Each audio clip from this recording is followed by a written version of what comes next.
gaur Lab sindikatutik hurbildu gara ona. Osakidetzak jardunaldi batzuk prestatu ditu bere pribatizaziorako politikak aurrera eramateko.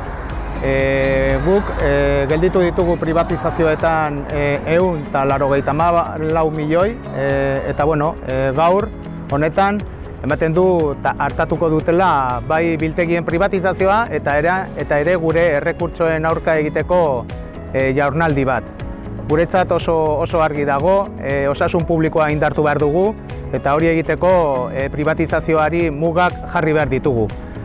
Laben aldetik mugak jartzen jarraituko dugu, hori lortzeko zure botoa beharrezkoa da eta Laben botoa privatizazioaren aurkako boto bakarra dela.